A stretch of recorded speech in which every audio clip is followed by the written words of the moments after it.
Hello friends, कैसे हैं आप। फिर हाजिर हूँ एक नए अनुभव, नई कहानी के साथ। एक दिन छुट्टी के बाद मैं अपने स्कूल से निकला। मैं जैसे ही घर के पास पहुंचा, मेरा छोटा बेटा जो लगभग 8 से 10 साल का है, वह रोते हुए मेरे पास आया और कहने लगा, पापा पापा मुझे बॉल चाहिए। बच्चा रो रहा था। मुझे लगा शायद इसे किसी ने मार दिया या इसकी बाल किसी ने छीन ली। मैंने उसे चुप कराया और उससे बोला, ठीक है मैं बाल ला दूंगा। तो कहने लगा, नहीं मुझे अभी बाल चाहिए। मैंने बोला, यार अभी बाल कहाँ से लाऊंगा। तो बोला, मेरी बाल पास की नाली में चली गई, आप मुझे निकाल के दे दो। मैं बच्चे के रोने के कारण समझ गया कि उसकी बाल जो घर के सामने नाली है उस नाली में चली गई। चूँकि नाली सूखी थी, उसमें पानी नहीं रहता था, लेकिन वह नाली लगभग 1.5 से 2 फीट गहरी थी और उसके ऊपर कवर था। कवर में होल बने हुए थे, छेद बने हुए थे।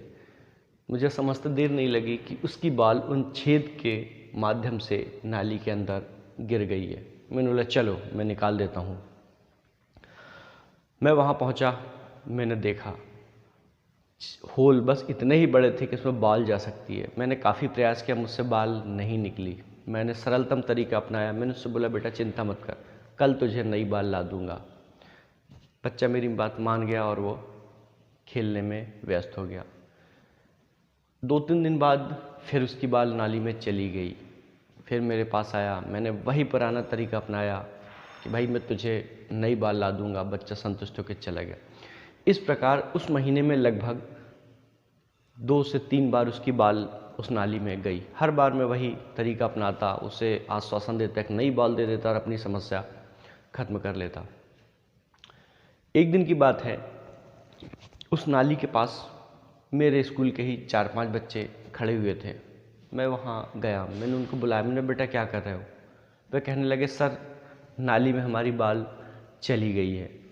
तो मैंने बोला, नाली में बाल चली गई है। बोले, हाँ सर। मैंने बोला, आप बाल निकाल लोगे।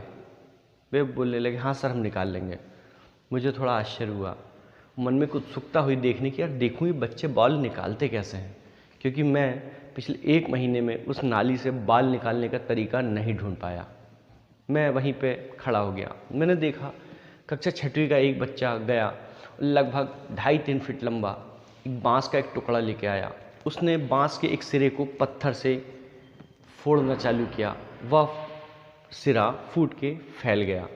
उस बच्चे ने उस फूटे हुए सिरे को छेद से नाली में अंदर डाला, उस बाल के ऊपर रखकर प्रेस किया और बाल को बाहर निकाल लिया। बच्चों ने बाल ली और वे खेलने के लिए निकल गए। बच्चों का तरीका देखकर बहुत मज़ा आया।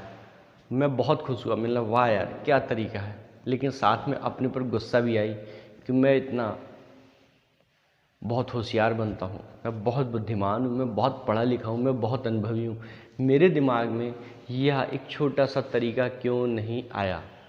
मुझे बच्चों की बुद्धिमानी पे, उनकी बुद्धिमत्ता पे बहुत गर्व हो रहा था और अपनी बुद्धिमानी पे मुझे शर्म भी आ रही थी।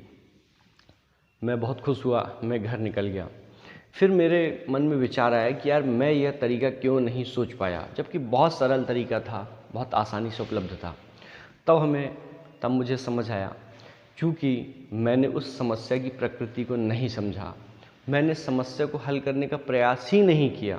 मैंने एक सरलतम तरीका निकाला, बच्चे को बाल ला के दे दी। मैंने जब समस्या पर विचार ही नहीं किया, कोशिश नहीं की, मुझे उसका हल नहीं मिला।